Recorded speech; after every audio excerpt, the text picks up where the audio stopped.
हमारे और आपके घर में जब पूजा होती है तो आसपास दूर दराज में मौजूद सभी लोगों को बुलाते हैं और लोग सारे गिले शिकवे भूलकर भगवान की पूजा में शामिल होने के लिए आशीर्वाद भी लेते हैं। यजमान कोई भी हो, लेकिन भगवान का नाम लेकर सभी आते हैं। अब 22 जनवरी को अयोध्या में रामलला की प्राण प्रतिष्ठा है। प्रधानमंत्री मोदी यजमान है तो सत्ता पक्ष से लेकर विपक्ष के नेता तक मेहमान है। लेकिन दोनों के बीच विचारधारा की लड़ाई है। अब सवाल यह है कि इनविटेशन तो राम जन्मभूमि ट्रस्ट ने भेजा है, ना कि बीजेपी ने। और 22 जनवरी को रामलला की प्राण प्रतिष्ठा में कौन कौन एब्सेंट होगा और कौन कौन प्रेजेंट रहेगा। और 2024 में आम चुनाव है तो हिंदू वोटर्स की नजर अयोध्या में रामलला की प्राण प्रतिष्ठा में शामिल होने वाले इंडिया गठबंधन के नेताओं की अटेंडेंस पर रहेगी। 22 जनवरी को राम आएंगे, लेकिन इंडी अलायंस के नेता नहीं जाएंगे। रामलला की प्राण प्रतिष्ठा से इंडी गठबंधन के नेताओं ने क्यों बनाई दूरी। हिंदुओं का वोट चाहिए, लेकिन राम राम नहीं करेंगे। 2024 में चुनाव है, आखिर इंडी अलायंस को किस बात का डर है।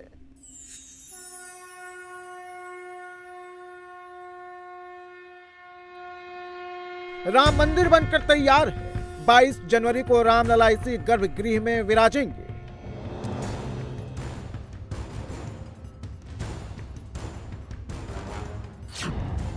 प्राण प्रतिष्ठा की तैयारी जोरों पर है। मेहमानों को निमंत्रण भेजा जा चुका है। नेता से अभिनेता तक को बुलाया गया है। सत्ता पक्ष से लेकर विपक्ष के नेताओं को निमंत्रण भेजा गया है। लेकिन इंडी गठबंधन के नेता इसमें भी वोट ढूंढ रहे हैं। सोनिया गांधी, अखिलेश यादव, उद्धव ठाकरे और ममता बनर्जी समेत तमाम इंडी अलायंस के नेता रामलला की प्राण प्रतिष्ठा समारोह से दूरी बनाए हुए हैं। निमंत्रण सभी को भेजा गया है, लेकिन रामलला की प्राण प्रतिष्ठा में इनके जाने पर सस्पेंस है। हिंदुओं का वोट भी इन्हें चाहिए, लेकिन किसी दूसरे धर्म के लोगों को नाराज भी नहीं करना चाहते हैं। चूंकि हिंदुओं का वोट चाहिए तो राम मंदिर तो इन्हें जाना ही पड़ेगा और ये नेता जाना भी चाहते हैं, लेकिन साफ साफ कोई नहीं बोल रहा है। रामलला का दर्शन करने कब जाएंगे भी या नहीं, कोई बता रहा है तो कोई छिपा रहा है।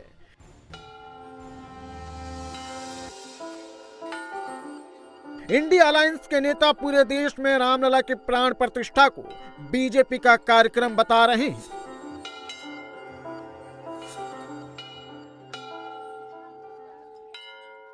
राम मंदिर बन रहा है, बन गया है और उसको बड़ा बनाएंगे। आप बोल रहे हैं ये भेज रहे हैं, अरे शिवसेना ने भी खून दिया है ना। हमने भी वहां, शिवसेना ने, बाला साहब ठाकरे थे, हजारों शिवसैनिक वहां कर सेवा कर रहे थे, तो हमारा अभी खून पसीना उस मंदिर निर्माण में लगा है। तो इनविटेशन को लेके बात हो रही है। अरे वो राजनीति होती है, भारतीय जनता पार्टी के प्रोग्राम में कौन जाएगा। ये थोड़ी देश का राष्ट्रीय कार्यक्रम है। ये बीजेपी एक अपना खुद का उत्सव और प्रचार या सभा रैली ये कर रही है, उसमें पवित्रता कहाँ है। 2024 में लोकसभा का चुनाव है और आम चुनाव से ठीक 2 महीने पहले राम मंदिर में रामलला की प्राण प्रतिष्ठा कहीं बीजेपी को फायदा न दे जाए, इसको लेकर इंडी अलायंस के सभी 26 दलों के नेता डरे हुए हैं। प्राण प्रतिष्ठा को लेकर सब अलग अलग नैरेटिव गढ़ने में जुट गए हैं। कोई इसे बीजेपी का कार्यक्रम बता रहा है तो कोई इसे बीजेपी का राजनीतिक मंच कह रहा है, तो कोई कार्यक्रम की पवित्रता पर ही सवाल उठा रहा है।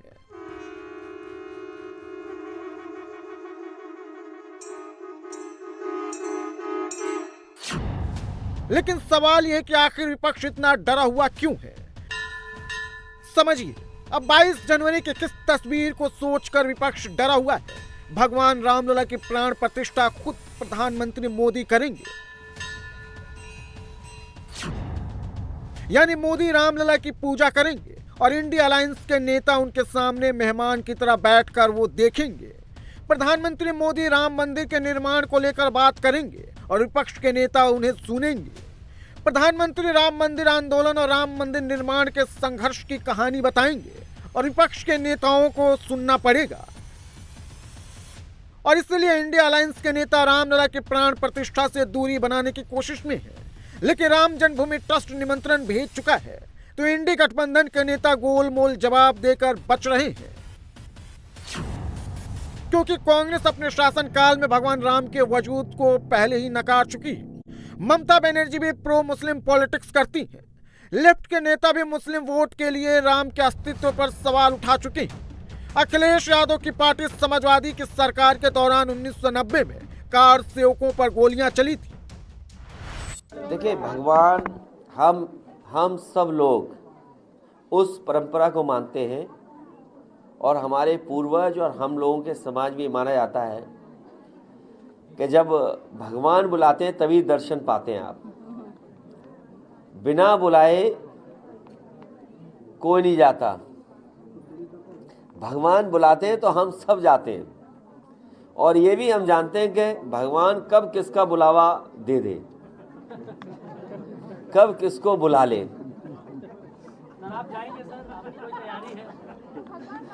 देखिए, हम अपने घर से निकलने के समय भगवान के दर्शन करके ही निकलते हैं। सीढ़ी उतरते ही भगवान के दर्शन होते हैं। दरवाजा जैसे ही गेट खुलता है हमें भगवान के दर्शन होते हैं। तो आप बताओ कौन से भगवान के हमें दर्शन करने हैं? तो क्या निमंत्रण भगवान का बुलावा नहीं है? क्या अखिलेश को एमवाई समीकरण के टूटने का डर सता रहा है? बीजेपी हिंदू और हिंदुत्व की राजनीति अपने जन्म के समय से ही कर रही है। 1980 से 2014 तक बीजेपी अपने घोषणा पत्र में राम मंदिर के निर्माण को शामिल करती रही है। और इसे इत्तेफाक कहें या फिर महज संयोग कि राम मंदिर का निर्माण भी तभी हो रहा है जब केंद्र और यूपी में बीजेपी की सरकार है। और इंडिया अलायंस के नेताओं को लगता है कि राम मंदिर का फायदा बीजेपी को ही मिलेगा, जबकि उनको नुकसान हो सकता है। उनका मुस्लिम वोटर छिटक सकता है। मंदिर और प्रभु श्री राम भारत की आत्मा है, भारत की पहचान है। और भारतीय जनता पार्टी ये विषय आज से नहीं कई दशक से अपने मैनिफेस्टो के साथ जोड़ के कहा है। राजनीति नहीं कर रहे हैं, ये भारत के अस्मिता का सवाल है, भारत के आस्था का सवाल है। इसलिए जिनको लगता हो राजनीति, वो राजनीति तो कर ही रहे थे 50 साल से। कांग्रेस पार्टी, ये भी तो कांग्रेस के अंश ही रहे हैं। तो ये सब लटकाने भटकाने वाला, ये लोग वोट लेकर के किसी दूसरे समुदाय को खुश करना चाहते हैं। रामलला की प्राण प्रतिष्ठा में शामिल होने के लिए अभी तक किन किन नेताओं को निमंत्रण भेजा जा चुका है या भेजा जाएगा, उनकी फेहरिस्त भी देख लीजिए। कांग्रेस नेता सोनिया गांधी, लोकसभा में नेता प्रतिपक्ष अधीर रंजन चौधरी, शरद पवार, लेफ्ट नेता सीताराम येचुरी, शिवसेना यूटीवी के अध्यक्ष उद्धव ठाकरे को निमंत्रण भेजा जा चुका है। यह लिस्ट ट्रस्ट ने शरद पवार के उस आरोप के बाद जारी किया है जिसमें उन्होंने कहा था कि उन्हें राम मंदिर के उद्घाटन का निमंत्रण नहीं मिला है। राम मंदिर की लड़ाई 350 साल पुरानी है और अब जाकर हिंदुओं का सपना साकार हो रहा है। हर कोई 22 जनवरी को रामलला की प्राण प्रतिष्ठा को देखना चाहता है, लेकिन इंडिया अलायंस को 2024 में सीटों के घटने का डर सता रहा है। अब उस लिस्ट को भी देख लीजिए जो निमंत्रण मिलने के बाद भी समारोह से किनारा कर चुके हैं। लेफ्ट नेता सीताराम येचुरी, अखिलेश यादव, उद्धव ठाकरे 22 जनवरी को रामलला के प्राण प्रतिष्ठा समारोह में शामिल होने से इनकार कर चुके हैं। टीएमसी भी बयान जारी कर ममता बनर्जी के अयोध्या जाने से इनकार कर चुकी है। हालांकि निमंत्रण मिला है या नहीं, इसको लेकर अभी सस्पेंस है। तो वहीं शरद पवार भी इनविटेशन मिलने से साफ इनकार कर रहे हैं। कोई आए या ना आए, आजकल कई लोग जो कल तक गाली देते रहे राम मंदिर को, राम को नकारते रहे, वो भी राम का दर्शन करना चाहते हैं। और कई लोगों को अहंकार है कि उनके बांगने के बगैर सूरज नहीं उगेगा। उसी तरह से ना आए ममता, ना आए कोई, राम मंदिर राम का वो कार्यक्रम रुकने वाला नहीं है। प्राण प्रतिष्ठा आए वो भाग्यशाली होंगे, जो ना आए वो घर में बैठे। इंडी गठबंधन के नेताओं को लगता है कि 22 जनवरी को अयोध्या नहीं जाने पर 2024 में उनका स्ट्राइक रेट 100% हो जाएगा।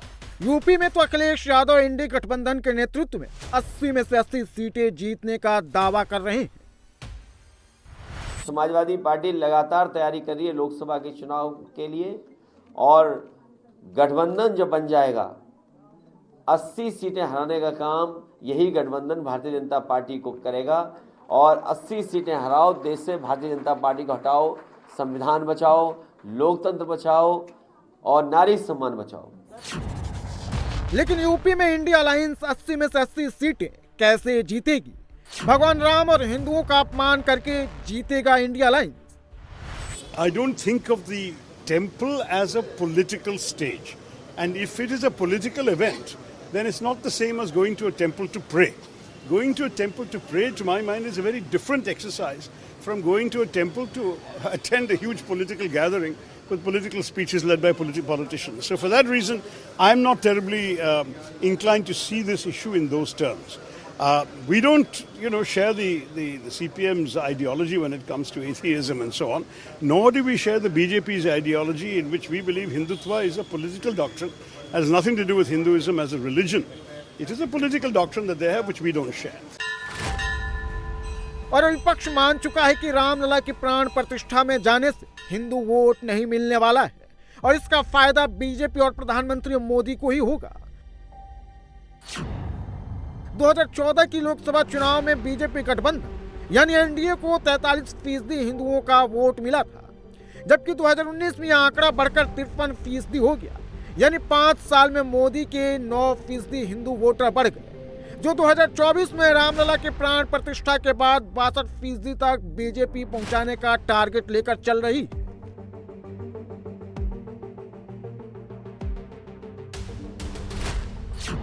वहीं यूपी में 80% हिंदू वोटर और 2017 के विधानसभा चुनाव में 47% हिंदुओं ने बीजेपी को वोट दिया था, तो 2022 में यह आंकड़ा 54% हो गया। यानी बीजेपी को हिंदुओं का वोट 7% ज्यादा मिला था। और रामलला की प्राण प्रतिष्ठा के बाद बीजेपी पर हिंदू वोटों की बारिश होने वाली, ये विपक्ष भी अच्छी तरह से जानता है। इसलिए जिन्हें 22 जनवरी को अयोध्या जाने का निमंत्रण नहीं मिला है, वो भी इंडिया अलायंस की तरफ से जमकर बैटिंग कर रहे हैं। मेरा ईश्वर, मेरे और मेरे ईश्वर के बीच में सीधा रिश्ता है, इसमें किसी की कोई आवश्यकता नहीं। बड़ा भव्य आयोजन हो रहा, करिए, लेकिन मैं बार बार दोहराता हूं, मर्यादा पुरुषोत्तम के आचरण, व्यवहार, उनकी जिंदगी को देखिए और ये सोचिए कि आपकी संकल्पना के राम और बापू की संकल्पना के राम या कबीर के राम में कितना फर्क आ गया है। जिस दिन इस फर्क को समझेंगे, आप बेहतर राम भक्त होंगे। अगर फर्क नहीं समझेंगे तो आप मर्यादा पुरुषोत्तम का राजनीतिक इस्तेमाल करने की कोशिश करेंगे, लेकिन हर चीज का एक थ्रेशोल्ड होता है, आपका पहुंच गया। अब जरा रामलला के प्राण प्रतिष्ठा में शामिल होने के लिए दिए गए इनविटेशन कार्ड को भी देख लीजिए। इस कार्ड पर कहीं भी बीजेपी का सिंबल या फिर प्रधानमंत्री मोदी की कहीं भी तस्वीर नहीं है। सवाल यह है कि राम मंदिर की प्राण प्रतिष्ठा का समारोह अब कहां से सियासी लग रहा है। इस समारोह से वही लोग किनारा कर रहे हैं जो भगवान राम के अस्तित्व पर सवाल उठा चुके हैं। रामलला की प्राण प्रतिष्ठा में कौन शामिल होगा, कौन नहीं, इससे ऊपर उठकर अयोध्या रामलला का स्वागत करने के लिए पूरी तरह से सज गई है। राम पथ, भक्ति पथ, धर्म पथ से लेकर अयोध्या के सभी चाक चौराहे सज गए। प्रधानमंत्री नरेंद्र मोदी के स्वागत के लिए अयोध्या पूरी तरीके से सज के तैयार है। अयोध्या का कायाकल्प हो चुका है। अयोध्या की सुंदरता देखते ही बनती है। हम इस समय लता मंगेशकर चौक पर मौजूद हैं, जो कि अभी हाल ही में निर्मित अयोध्या का सबसे मशहूर चौक एक है, जिसकी दाहिनी ओर राम की पैड़ी पड़ती है और बाईं ओर वो रास्ता जाता है जो कि अयोध्या को हाईवे से कनेक्ट करता है।